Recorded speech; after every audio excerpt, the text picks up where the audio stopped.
Assalamualaikum warahmatullahi wabarakatuh. Di video kali ini saya akan riset ulang untuk bagian CVT motor PCX 160 ya. Sekaligus saya akan mentutorialkan cara pembongkaran dan cara pemasangannya untuk Vario ataupun PCX dan ADV. Oke, untuk motor PCX kita buka menggunakan kunci ring pas 8 ya, untuk di bagian depan supaya kita tidak membuka cover bodinya. Kemudian kita gunakan kunci L5 untuk membuka baut L yang di bagian covernya. Dan kunci 8 itu yang paling wajib untuk membuka tutup CVT-nya ya. Nah, kita lepaskan seperti, kemudian di sini ada kabel, klipnya kita lepaskan dan kabelnya kita lepaskan. Nah, ini pun sudah terlepas ya.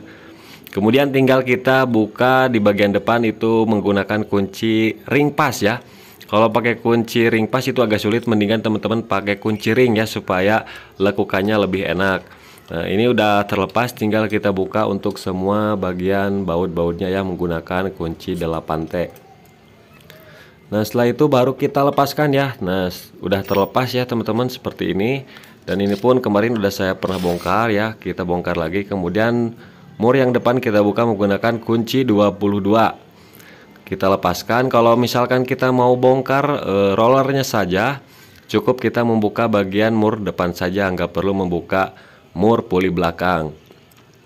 Kemudian di sini untuk yang kemarin itu silangan ya, roller silangan 18 gram kepunyaan Vario 125 dan kepunyaan Suzuki Spin 12 gram disilang.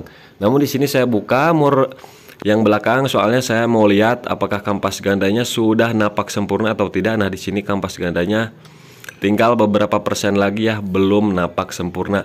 Nah, bisa kita lihat di graman. Untuk motor Suzuki Spin itu 12 gram ya teman-teman. Saya pakai 3 biji. Kemudian yang Vario 18 gram saya pakai 3 biji. Jadi totalnya itu 90 gram. Namun di sini saya ada sedikit ubahan lagi. Saya naikkan ya, naikkan 1 gram lagi. Dari 1 bijinya menjadi 16 gram rata. Soalnya ini untuk yang kemarin udah saya coba. Akselerasi enak ya, tanjakan pun enak, cuman minusnya agak sedikit gerung. Jadi saya tambah 1 gram lagi jadi 16 rata. Nanti saya akan coba dan hasilnya bagaimana ya, saya riset ulang. Nah, saya menggunakan roller dari BRT yang katanya 4 kali lebih kuat ya dari merek lainnya. Dan untuk harganya saya beli 80.000 lagi promo, kalau harga orinya 110.000. Nah, jadi totalnya ini kalau dibulatkan 96 gram ya. Pokoknya teman-teman jangan khawatir. Untuk roller Vario 125 Suzuki Spin itu sama saja diameternya ya. Jadi nggak berbeda, pokoknya sama. Jadi bisa saling substitusi. Nah, ini Spin, kemudian ini dari BRT.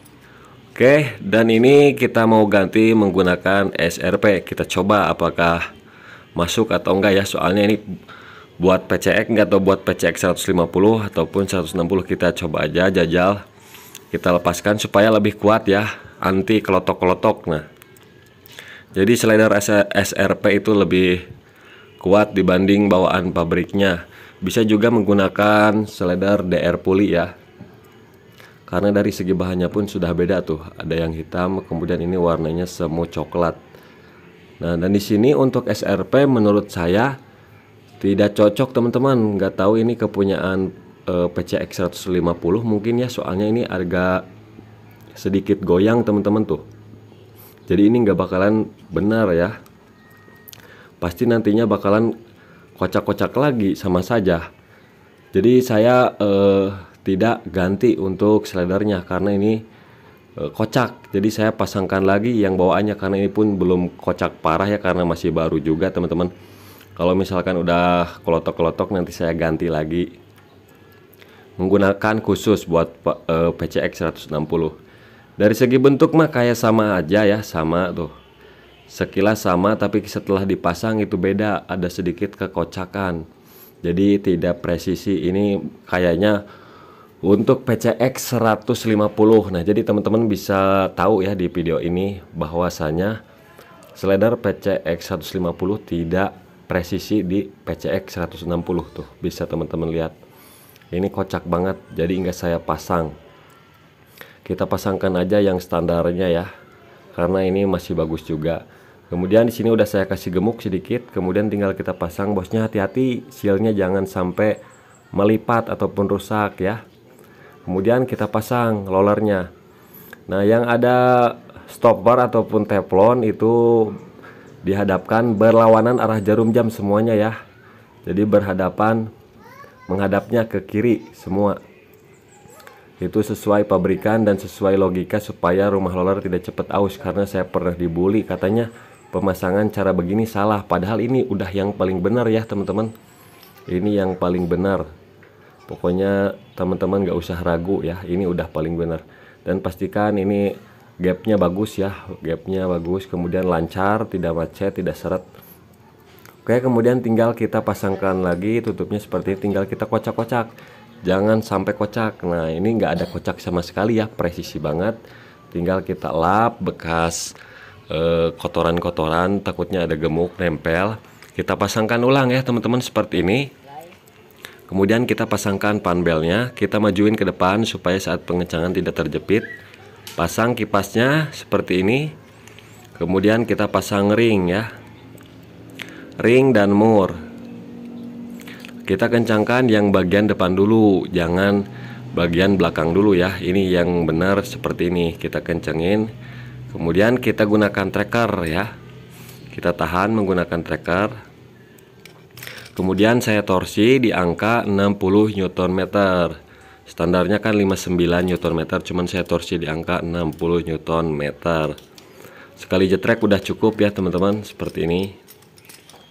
Kemudian tinggal kita tarik panbelnya ke belakang. Nah, ini pun aman, tidak terjepit ya. Kalau misalkan si panbel terjepit itu pengencangannya tidak sempurna. Bagian puli sekundari itu gemuknya masih banyak ya, karena ini masih baru juga, jadi nggak perlu ditambah, nggak perlu dilumasi, karena di bagian bearing pun masih banyak gemuk-gemuknya. Kemudian di bagian kampas mangkok nih, itu kan kotor ya, bekas gesekan, jadi kita amplas dulu. Amplas menggunakan amplas 500 ataupun berapa, yang penting hilang-hilang ya. Nah, udah saya amplas, tinggal kita pasangkan lagi seperti ini.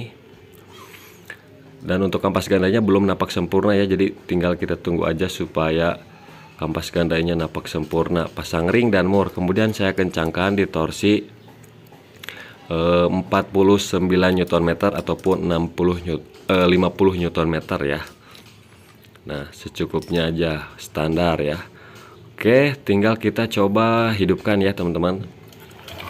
Nah, jadi untuk suara motor PCX 160 itu menurut saya berisik ya teman-teman. Suaranya seperti itu, suaranya seperti ini, tapi itu tidak masalah teman-teman ya, karena udah jelas bisa kita lihat sendiri. Untuk cc-nya besar, bagian pulinya besar-besar, itu pasti timbul suara seperti itu.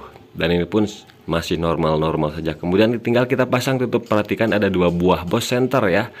Kemudian packing tinggal kita pasangkan lagi. Nah, kita pasangkan sampai benar-benar pas dan masuk. Kemudian tinggal kita pasang bautnya, ada yang panjang di bagian tengah, ada yang pendek, ada yang sedang. Jadi perhatikan bautnya jangan sampai tertukar. Kalau tertukar nanti bisa selek ataupun bautnya patah. Kencenginya secukupnya saja, nggak perlu kekencangan, jangan terlalu kendor ya. Kemudian di bagian depan teman-teman gunakan kunci ring saja ya, jangan ring pas, soalnya agak sulit pakai kunci ring pas mah. Tinggal kita pasang kopernya, perhatikan kabel-kabelnya nanti kita pasangkan lagi di tempatnya semula ya. Kita masukin lagi ke bagian klipnya. Nah, kita kencangkan semuanya, kemudian setelah kencang semua tinggal nanti kita coba hidupkan dan saya pun tes ya. Nah, setelah saya tes untuk roller 16 gram itu enak banget ya, karena standarnya kan 19 gram rata.